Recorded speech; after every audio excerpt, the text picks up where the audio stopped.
Hey everyone, you're listening to Ankur Warikoo on Voice with Warikoo.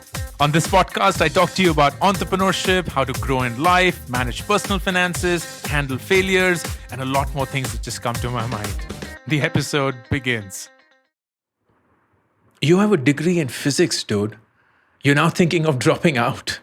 There's no one who will ever hire you. Don't do this. These were the words of a friend who frankly meant well.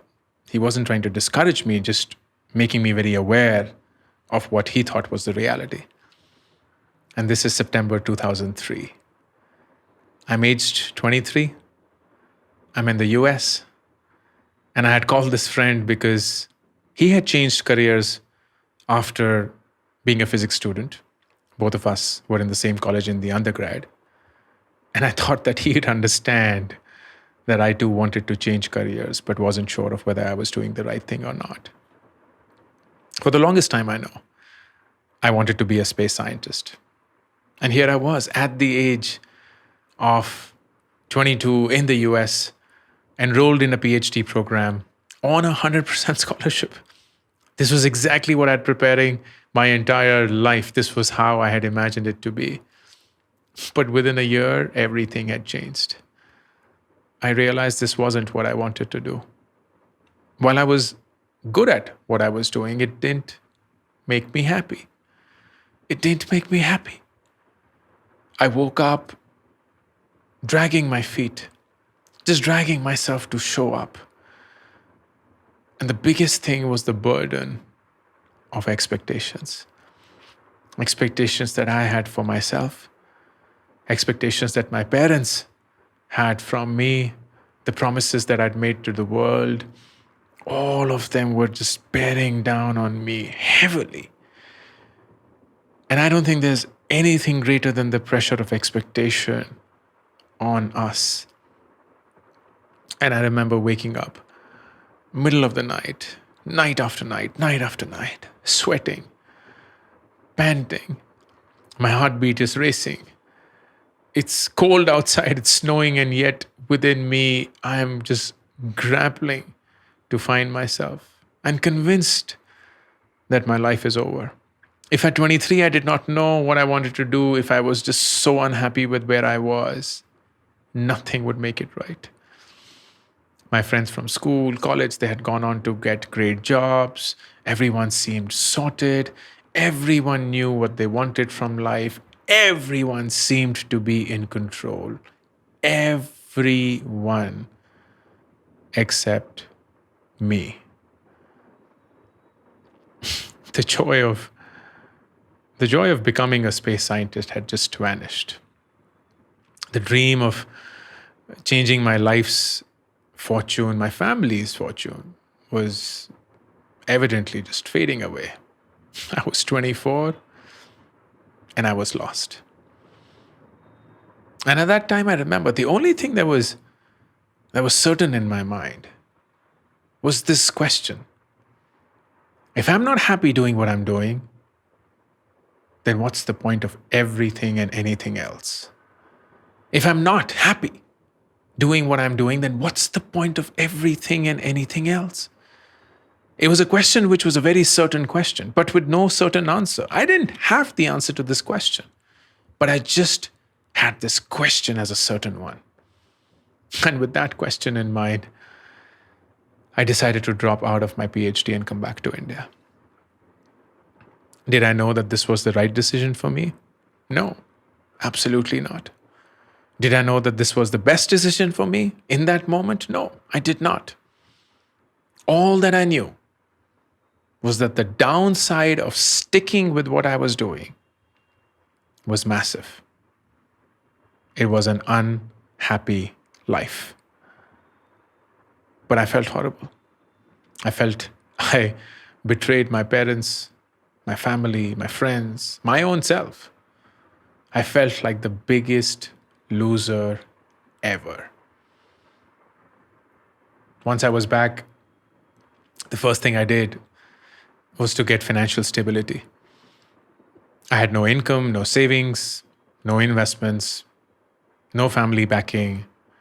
We come from a very humble background. My dad had just started his own business that wasn't doing so well. It was under a lot of debt. And we were just genuinely struggling financially as a family. And I asked all of my friends if there was any opening in their companies, and one of them said yes. So I sat for the interview, thankfully cleared it, and was asked my salary expectations. And in my head, I'm like, 10,000 rupees a month would be the maximum anyone would give me. And I replied, I've never worked before. I have no expectations. Whatever is the budget for this role is acceptable to me.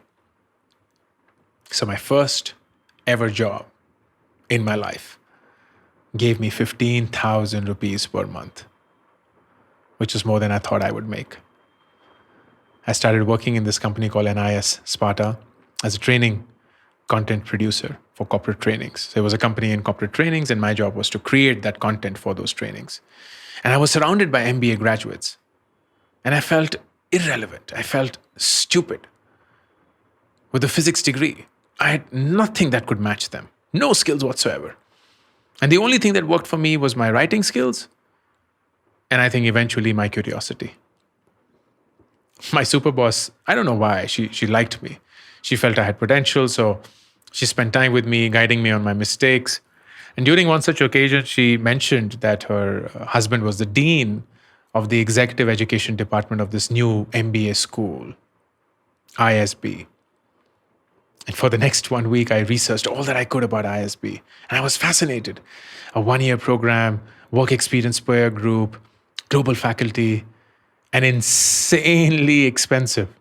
Back then, it was for 15 lakh rupees, which was more money than we had ever seen in our lives. Forget having that money. We never even saw that money. No one would ever even give us that loan to see that money. And I cut down all my monthly spends and spent all of it on GMAT books and the exam enrollment, which was $100 back then, which is about 5,000 rupees, a lot of money. I took the exam, scored decently. And the ISB admission process is very different from other Indian business schools. It's not like a CAT and then a GD or an interview. There is GMAT that you have to give, and then you have to apply with essays that you have to write about why do you want to go into that school, what do you want to do after that, so on. And then there is a part where people who have worked with you before recommend you. So they speak about your strengths, your weaknesses, and that feeds into the application process. For my recommendations, I was scared to ask from my immediate managers because I was only a few months into this job. And I was like, what if they fire me? I need this money. I need this job. So I asked ISB if academic recommendations would work. So if my professors back from the US could recommend me and if that would qualify. And they said yes, which is so nice of them. And I asked my professors, and they had no business recommending me. Like I was not their student anymore. I had left their program in which they had devoted 2 years teaching me. And now they were going to recommend me for an MBA program. That sounded so crazy. But they said yes. And I applied to the ISB. I was shortlisted for the interview. And I still remember it happened at the Taj in Delhi. I was sitting in the waiting room. I don't know how I was dressed, but what I do remember was everyone else was dressed so smartly. Like all the boys and girls, they were just so sharply dressed in their suits and so well groomed. And I felt like a misfit. I was a physics dropout. I was creating training content. I was earning 15,000 rupees a month and I was 25 years of age. I stepped into the interview. The interviewer asked me what I wanted to do post ISB, and I said finance. I had no basis for saying that, and I said finance. And I remember he holding my resume with his thumb and his index finger, raising it and saying, this resume would never get shortlisted for finance. And then he dropped the resume on the table. I was convinced I would not make it, but somehow I made it. I made it to ISB, and that 1 year just completely changed my life. And in 2015, 10 years after ISB and 11 years after coming back from the US, I went back to the US for some work, and I could squeeze out some time, and I decided to go and visit Michigan State University, which is where I studied. And this was the first time I was stepping onto that campus since I'd left it in 2004. And when I was there, I was remembering this one day in 2003, a particularly hard day for me. I'd clicked a photograph from my camera of an open field, but with a fence and a barbed wire. And I felt like that photograph was me in that moment. That there was this massive open field in my heart, but I was still captivated. I was still contained by that fence and that barbed wire. And when I went again in 2015, I went back to the spot, foolishly hoping that it was still there. And when I reached, it was still there, exactly the way that I had clicked it. And the biggest difference was that back then when I'd clicked it, I felt captivated. And today, I was free. And all I could do in that moment, all that I could wish for in that moment, was if there was just one way for me to go back to that Ankur of 2003 and tell him that it's going to be okay. It is going to be okay. You will be okay. It's going to be okay. And that's the same thing I wanted to share with all of you today. I hope that all of you can tell yourself today, it's going to be okay. You will be okay. It's going to be okay. That's it. To be notified of upcoming episodes, be sure to subscribe and follow the show on this app right now. Also, don't forget to rate and review the show because that just feels nice. Thank you. If you like this podcast episode, then please remember to subscribe to the channel because every week you will be notified.